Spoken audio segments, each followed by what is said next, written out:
Casey stared at the golden pagoda, wonderment making his jaw hang. There was something about the beautiful tower that soothed him. It washed away the ache in his shoulders that had come from burying Arthur outside the cave. It seemed familiar, though he couldn't figure out where he would have seen a tower like this before. He took a halting step toward the shimmering pagoda. Each of its tiered golden eaves tipped upward at the edges like curling sheets of paper, rising to a burnished pinnacle that emanated golden light. The walls radiated as though lit by an inner glow. They were almost translucent. The whole structure looked too delicate to stand on its own. Casey tilted his head, muttering to himself, "Where am I?" His voice seemed oddly quiet to his own ears. He started toward the pagoda. As he walked, the doors swung open with a barely perceptible whisper. A thick, white mist billowed out of the entrance. Casey's heart skipped a beat and he faltered. The mist might be dangerous, but as it swirled through the air toward him like smoke, peacefulness returned to him, and he allowed the mist to guide him through the doors. Inside the pagoda was empty. Casey's footsteps echoed faintly. When he reached the center of the floor, the mist surged, its lacy tendrils seeming to vibrate with energy. What the heck? Casey turned around and around, staring. What is this place? It was as though the mist were trying to tell him something. It grew thicker and thicker, like a dense fog, pushing on him. Suddenly, it funneled upward toward the ceiling like a cyclone, and a sound like rumbling thunder split the air. Clap! Casey put his hands over his ears. The mist receded, the cyclone spinning lazily down toward him. It was holding a book. Casey blinked in confusion. Is this for me? The mist deposited the book gently into his hands. It looked ancient, its cover a mottled red, its pages yellowed by the passage of time. Casey eyed it suspiciously. The golden pagoda might have given him a sense of peace, but that didn't mean it was totally harmless. With hesitation, he opened the book to the first page. A column of red light shot up into the air, startling him, before it cut off abruptly. Casey yelped and almost dropped the book. There was a spider inside, but the spider didn't move. It just stayed rooted to the page. Casey frowned and studied it more closely. He heaved a self-deprecating sigh. There was no spider, just a drawing. Suddenly, he was glad there was no one else around to see him jump. He thumbed through the pages. Drawing poison into the spirit. Magic. 7 poisons. What is this all about? Around him, the mist trembled. Casey leafed through the pages of the book with growing interest. The more he read, the more he wanted to read. Holy crap! His legs weakened, and he sat down in the center of the pagoda. The golden tile was warm beneath him. Arthur, is this what you were aiming for? Casey bent until his nose almost touched the book. Arthur had told him that the poisons were designed to make him stronger, a real killing machine. But he hadn't said how. In these pages, the truth of the matter was plain. The book described cultivation by 7 types of deadly poisons. It sounded like a process of leveling up by repeatedly challenging the body to cheat death. Casey whistled softly. If what was in the book was true, this kind of cultivation would turn him into a force to be reckoned with. But how exactly?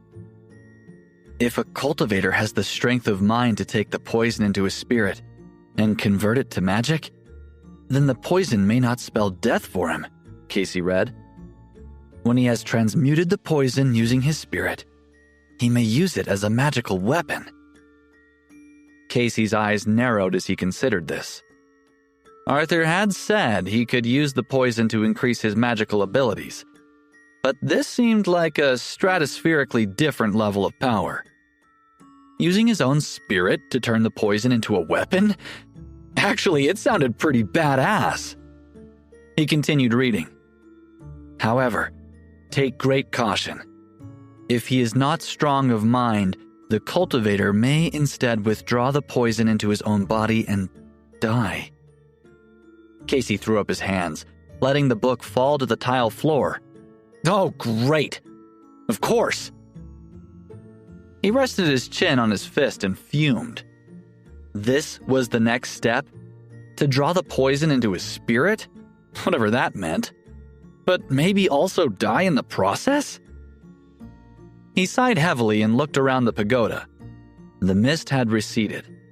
It was now a fine white haze above him, as though it were watching. Casey huffed. I'm not going to drink 7 deadly poisons, so forget about it. But his promise to Arthur came back to him. Casey had promised to rebuild Toxic Gate to its former glory. And not only that, but Casey had to learn how to deal with the poison that was inside him still. The poison that, thanks to Arthur's dying gift of magic, he could hold at bay, but only for now. He looked at the book.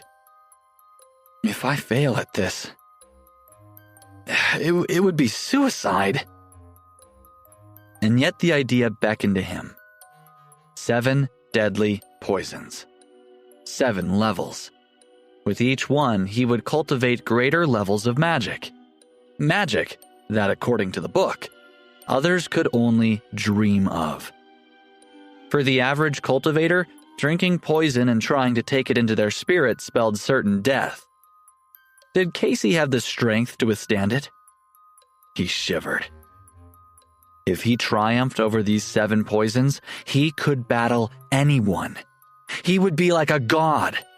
No man or beast could oppose him. Then, he would surely be able to avenge the fall of Toxic Gate and keep his promise to Arthur. Casey fell into a daydream, imagining himself as the victor in a grave battle. It was hard not to be inspired by the idea. In his old life, he'd been an average guy working at the plant day in and day out. And now, well, the possibilities were endless. The mist shimmered and contracted, then pulled away to reveal a black cauldron. Red liquid boiled within, but it looked somehow faded, as though the mist were keeping Casey from viewing the full force of the cauldron. Casey cocked his head. Why did you show this to me? The mist shuddered violently. Suddenly, Casey was falling. He cried out as he fell backward and down, down, down.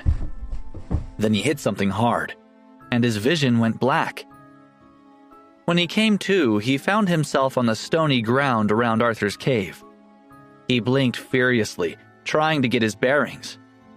He was back in the strange, listless underworld. The washed-out sunlight was a good indicator. Casey grumbled to himself as he rose to his feet and rubbed the back of his head. Nice. Real nice. As he stood, a book tumbled out of his lap and hit the ground. Casey inhaled sharply and leaned down to pick it up. He stroked its mottled red binding. So, it wasn't a dream? He scratched his tender head. But where was the pagoda now? He pondered it, rubbing the space between his eyebrows as he tried to remember. He was sure the pagoda had a name. At last, he snapped his fingers. Oh yeah, the Tower of Light. He snorted. Not very illuminating. I think I have more questions than answers. He sighed heavily and clutched the book to his chest. What was he going to do? His bravado had faded. Ingesting 7 deadly poisons sounded like certain death. A whisper-soft idea rose in his mind, almost as though he himself hadn't put it there. If he wanted to find a way out of this mess, he had to look within. He blinked in confusion. Had Arthur imparted some of his wisdom along with his magic before dying? Casey sat down on the ground and crossed his legs, letting the red book sit in his lap. Okay, sure. He would look inside himself for answers. There wasn't exactly anyone else around to ask. Casey closed his eyes and breathed deeply through his nose, trying to find stillness, to listen to the voice inside him. In his mind's eye, he traveled inward, deep into his body, and down into some other place that almost existed outside of time and space. His breathing grew shallow. A light came on in his mind. He smiled slowly. Inside, he could see the Tower of Light, golden and paper light, rotating in a white mist. It had been inside him all along. Casey opened his eyes triumphantly. He was pretty sure he could access the Golden Tower anytime he wanted to now. His eyes strayed to the book in his lap, and he bit his lip thoughtfully. If he could do that, what else could he do? A feeling of foreboding settled into his belly. Whatever he decided, he had to consider his next moves very carefully. One mistake in pursuit of the 7 poisons could spell death. But if he succeeded, he shivered, though he wasn't cold. Things were getting complicated, indeed.